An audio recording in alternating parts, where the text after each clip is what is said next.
friends, welcome to this week's video.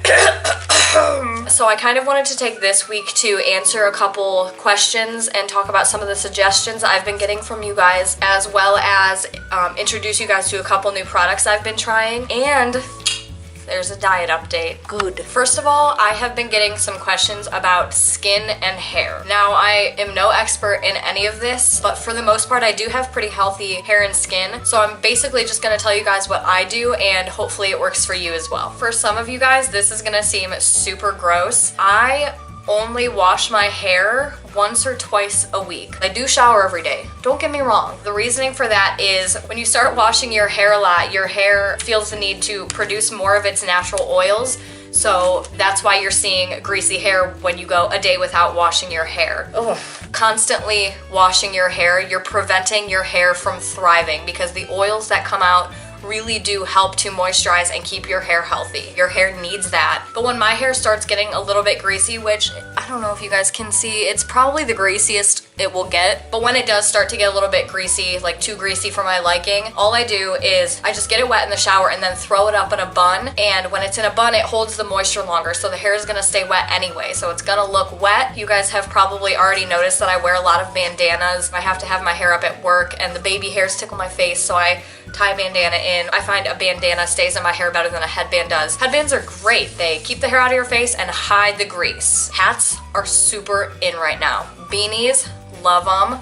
Even baseball caps are back in, so you guys could always use that. Let your hair have that grease, guys. It really needs it. A lot of the shampoos and conditioners that most people use have a lot of harmful chemicals in it that are actually drying out your hair and removing some of the nutrients. Your hair needs that oil to thrive. The oil that comes out of your scalp actually helps to moisten and give the hair itself the nutrients it needs to grow and stay more firm so it doesn't break. When I was younger, I was told, I think by my grandma, if you brush your hair 100 times that it's supposed to keep it like shiny and smooth and everything. I beg to differ though. When you're brushing your hair a lot, especially when it's wet, it is breaking your hair off more and more. I don't brush it constantly. All you need to do is brush it once, maybe when you wake up is probably the best time, and then the rest maybe just run your fingers through it a little or just let it be, you guys. Your hair really does not need that much attention. The next tip, and probably the main reason my hair is as healthy as it is I never use heat. I should probably say almost never. Heat is extremely damaging to your hair. It sucks out the moisture in your hair and it's just not good to put direct heat on it in general. Ugh. My hair is incredibly long and I have a pretty busy schedule sometimes, and to straighten or curl or even dry long hair takes so long. And you guys don't need to straighten your hair. It's really not that important. And I know you guys are gonna be like, oh, I can't go to school if I don't have a hair straightener or I don't have a blow dryer. My hair's so crazy and I have to control it somehow. You don't. Let it be or find a way that's more healthy to style your hair. Buns and ponytails are great and they're never gonna go out of style. Ever. Do it. I recommend it. Do it! Be good to your hair. Be good. Ugh. So those are the basic things that I do. When it comes to skin, honestly, my family was kind of blessed with good skin. When I treat my skin, it's more for dryness and less for acne. Maybe some of these things will still work for you guys. So here we go. Tip number 1. I don't wear a lot of makeup. I'm cute. On weekends, the most makeup I wear is what I'm wearing now. It's not a lot. I don't really wear a ton of makeup and I think that helps in not breaking out too much. I'll usually use maybe a little bit of concealer and then just the BB cream, which is more like a lotion or a cream than a foundation. It basically just makes your skin one tone. I tend to have some redness, so it helps with that. I also have dark circles. No matter how much sleep I get, I still seem to have dark circles. Makeup really clogs your pores a lot. Washing it isn't gonna get it all out, so you would have to either wash it a couple times or just wear less makeup. That's what I do. Tip number 2, wash your face. I do wash my face at least once a day in the shower. These are the face washes that I use, which I did show you guys in a previous video. These ones are kind of specified more towards dry skin and less for acne. I know this one can also work for acne. I think it's actually made for that. This one is just a dermatologist recommended facial cleanser. It moisturizes and it doesn't have a ton of chemicals in it, so it doesn't irritate your skin. This one is just an exfoliator. My face wash literally just fell on the floor and exploded everywhere. Ugh. I also moisturize my skin a decent amount, basically a couple times after I shower. When it comes to moisturizing, you really have to be careful with what you're using and how often you use it. This is the moisturizer I use. It's just a Veno, but it is the one moisturizer that I have found really works for my dry skin. So that is what I've been using for probably a couple of years now, and it really seems to help.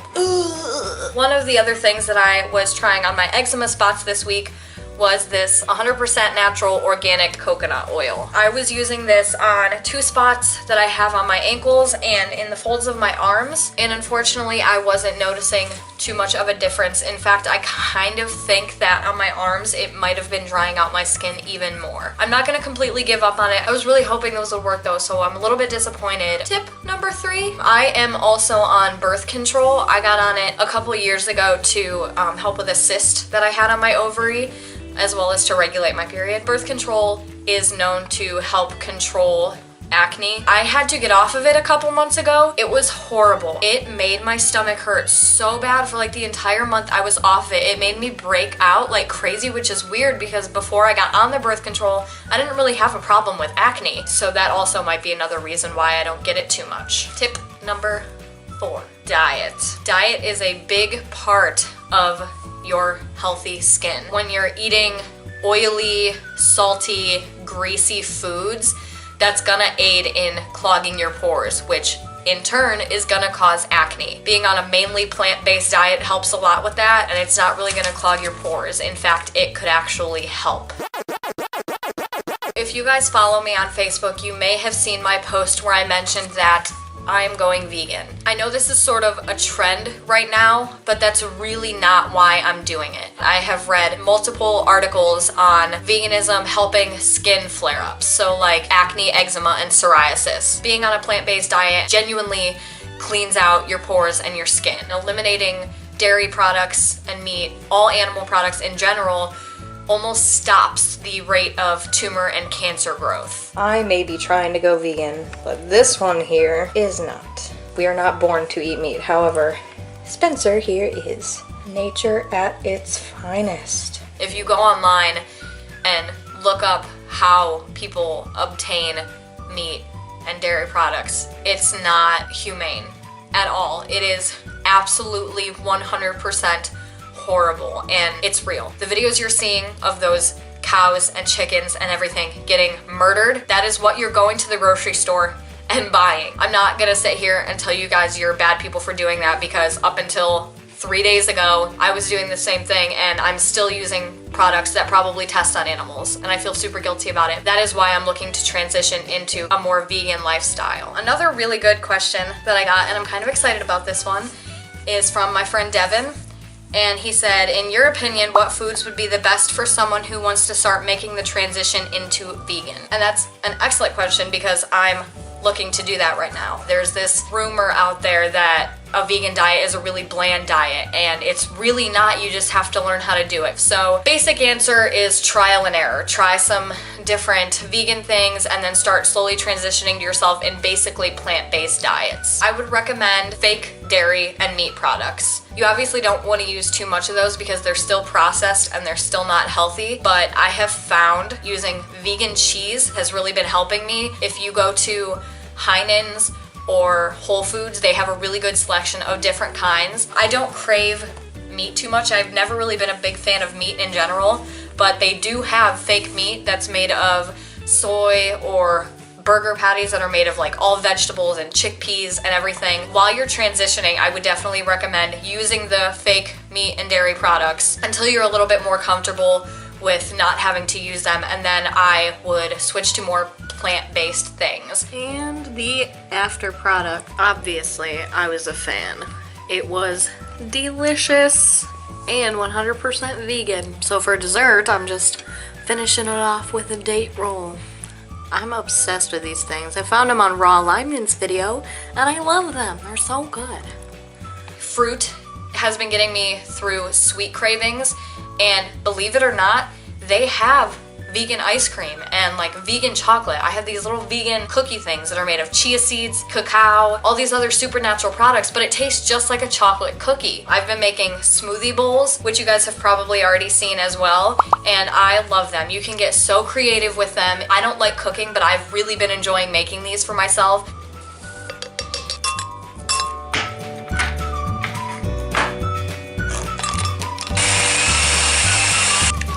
The finished product of my first ever smoothie bowl. If you make a big portion, it's very filling and it's super healthy for you. It's unbelievable how many options vegans really do have. Hey guys, look what I made. I'm actively natural. It's frozen fruits. It's ice cream. It's so good. I take up frozen bananas and I mush them up. So they're real good, like ice cream. Bye guys. I'll see you soon.